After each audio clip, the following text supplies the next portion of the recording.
Light winds down at the start at Skydive Dubai for the traditional dash-up Hatta Dam, the third time in the history of the Dubai Tour that they have raced up the almost iconic climb of Hatta Dam.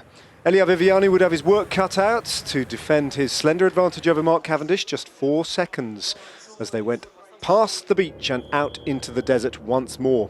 What would await them? Well, the usual attacks came as the flag dropped and a breakaway eventually established itself of 6 men, including 2 from Team Rally, and they would play a significant part in the unfolding of the race. Robin Carpenter and young Brandon McNulty, just 19 years of age.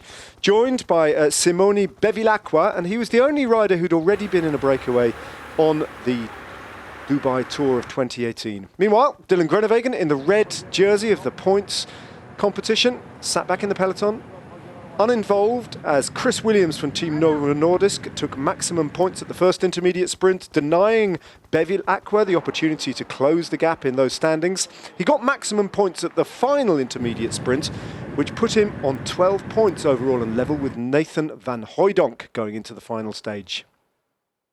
Meanwhile, the breakaway then splintered with under 50 kilometres to go. First there were 3, and then there was just 1 man out there on his own, young Brandon McNulty, creating a real problem for Quick-Step Floors and for Elia Viviani, as well as the big favourites of the day, who had their work cut out on the rolling terrain towards Hatta to try and keep pegs on this man. Conor Dunn was used up eventually, and McNulty was on his own with 10 kilometres to go, with a very slender advantage, but still the belief that he could pull off an extraordinary solo victory. It was then Bahrain Merida who got on the front, trying to set things up for Sonny Colbrelli, and in the final 200 metres, the 20% gradient of Hatta Dam took its toll on young McNulty, who took a 30-second advantage to the foot of the climb, only to see it wiped out by a marauding peloton. His legs locked up, the speed got scrubbed off by the steep gradient, and then they came flying at him. It was an Italian duo, first of all, Giacomo Nizzolo from Trek Segafredo, but Sonny Colbrelli, all the while with his muscular sprinting style, was pulling away on these steep slopes.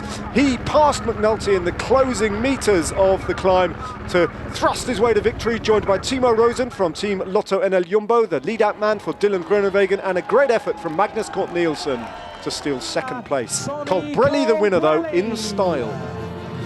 He moves up the general classification standings, courtesy of a 10-second time bonus. So too does Magnus Cort Nielsen at the end of the day. Elia Viviani, on the same time, at 6th place, defended his blue jersey. So with 1 stage left to go, these are the overall standings. Just 2 seconds now to Magnus Cort Nielsen in 2nd place for Viviani.